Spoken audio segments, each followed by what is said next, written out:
ప్రైవేటీకరణ ప్రక్రియ కొనసాగుతోంది. ఉక్కు మంత్రిత్వ శాఖ స్పష్టీకరణ. విశాఖ స్టీల్ ప్లాంట్ ప్రైవేటీకరణ ప్రక్రియ కొనసాగుతోందని కేంద్ర ఉక్కు మంత్రిత్వ శాఖ స్పష్టం చేసింది. స్టీల్ ప్లాంట్ కార్మిక నాయకుడు పాడి త్రినాథరావు ఇటీవల అడిగిన ప్రశ్నకు ఉక్కు మంత్రిత్వ శాఖ ఈ మేరకు స్పష్టమైన సమాధానం ఇచ్చింది.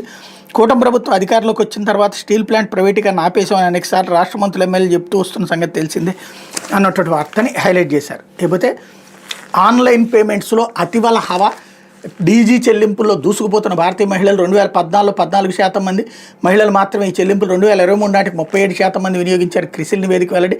డీజీ చెల్లింపుపై 20 కోట్ల మంది అతివల ఆసక్తి. మొబైల్ ఇంటర్నెట్లోనూ అదే వృద్ధి. బ్యాంకింగ్ సేవలోనూ మహిళలే మహారాణలు అంటున్న ఆర్బీఐ అన్నటువంటి వార్తని హైలైట్ చేశారు. అయితే అనర్హులతో అడ్డగోలుగా మూల్యాంకనం.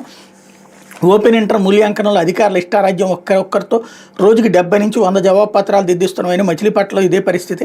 కృష్ణా జిల్లా కేంద్రమైన మచిలీపట్నంలో ఓపెన్ ఇంటర్ మూల్యాంకనం ప్రక్రియ అధికారుల ఇష్టారాజ్యంగా మారింది. అనర్హులతో అడ్డగోలుగా జవాబు పత్రాలు మూల్యాంకనం చేస్తున్నారు. మచిలీపట్నంలోని లేడీ యాంప్తిల్ ప్రభుత్వ బాలికల జూనియర్ కళాశాల ఆవరణలోని బాలికోన్నత పాఠశాలలో ఓపెన్ ఇంటర్ జవాబు పత్రాల మూల్యాంకనం ఈ నెల 3వ తేదీన ప్రారంభమైంది.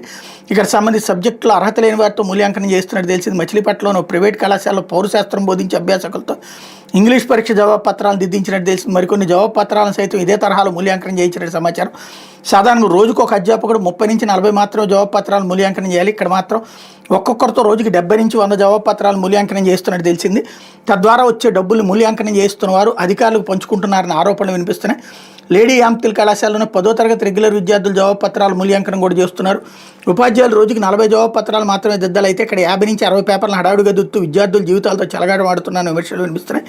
అధికారుల ఇష్టారాజ్యంగా ఓపెన్ ఇంటర్ 10వ తరగతి జవాబు పత్రాలు మూల్యాంకనం చేస్తున్న విషయాన్ని కృష్ణా జిల్లా కలెక్టర్ డీకే బాలాజీ దృష్టికి సాక్షి తీసుకెళ్లింది. ఆయన సంబంధిత అధికారులకు ఫోన్ చేసి జవాబు పత్రాలు మూల్యాంకనం చేసే వారి జాబితాలను తనకు పంపించాలని ఆదేశించినట్టు సమాచారం.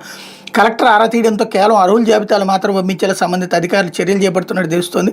ఈ నెల 3వ తేదీ నుంచి ఎవరెన్ని పేపర్లు దిద్దినట్టు సంతకాలు చేశారు. అందులోని వారి పేర్లను, తాజాగా అధికారులు పంపించిన వారి పేర్లను రిజిస్టర్తో సరిపోర్చితే అధికారుల బండారం బట్టబయలవుతుందని పలువురు అధ్యాపకులు అభిప్రాయపడుతున్నారన్నటువంటి వార్తని హైలైట్ చేశారు.